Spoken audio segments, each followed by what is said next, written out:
Neal, that's about as angry I think I've seen you as Notts manager. It's so difficult. I've got to be very careful what I say now. I'll let you guys do that reporting because you can say it how it is, but that's the most one-sided performance from the three men around the pitch. Carl Wilton gets thrown to the floor when he's through on goal on the edge of the box. It gets waved on. Their guy goes to ground after he clears it out for a throw and gets a free kick. It's just the goal. I mean, Eli's 3 yards onside. Jimmy Knowles is a yard onside. Linesman waits for the ball to go in the back of the net and then flags.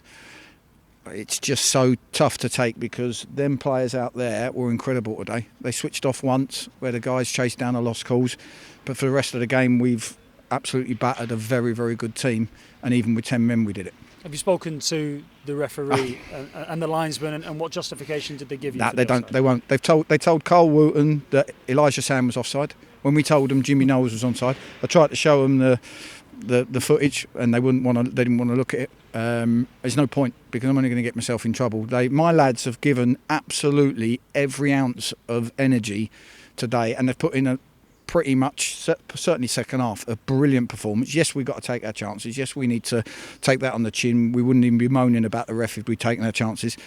But to have the point taken away from you by 3 officials who were horrendous all game is so tough to take. Can you talk me through the one incident I guess there wasn't too much doubt about, which is the red card with Ben Turner?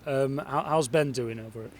Listen, he's disappointed. It's one of them ones. The two of them have got a little bit in a muddle. When you're chasing a game, Ben knows the guy's clear through. He's tried to hook it clear and he's caught the guy's face. It's quite funny because I got told before the game, Hartlepool, the last 5 opponents have had men sent off. So I thought, well, that's got to break at some time, but obviously not. Yeah, how are the players in there? As angry as you?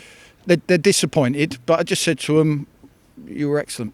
You know, that's a good team. I've watched all their games. I watched them play. I paid a tenner to watch them play on Boxing Day to do my own work. And, they're a good team. They've been better than a lot of teams they've played against. And I thought first half was reasonably even. We didn't do enough. I thought second half we were sensational. You don't waste your Boxing Days, I see.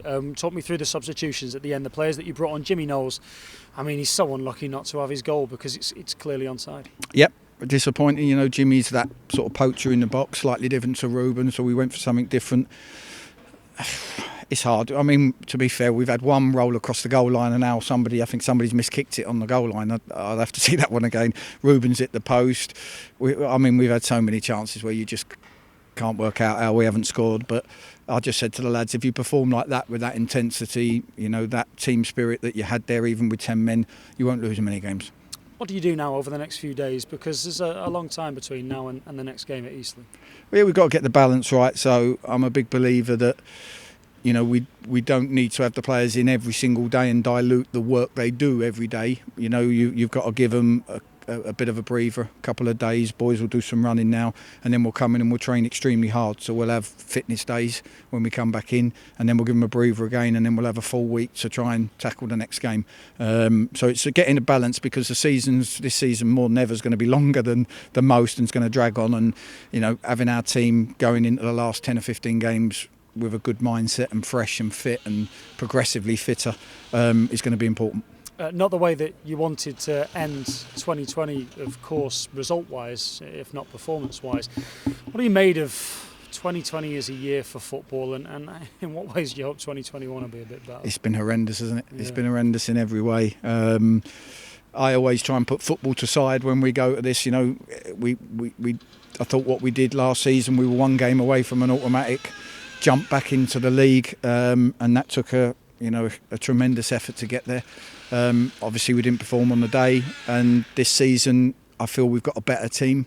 The league table's probably not showing that, but I think we'll be up there at the end. Obviously Torquay are going to be very difficult to catch the way they're going, but I think we'll be up there at the end, and we'll certainly give it everything we've got. But let's hope next year for humanity, for everybody that wants to give someone a hug or go for a pint with them can do so, because I think we're all missing that.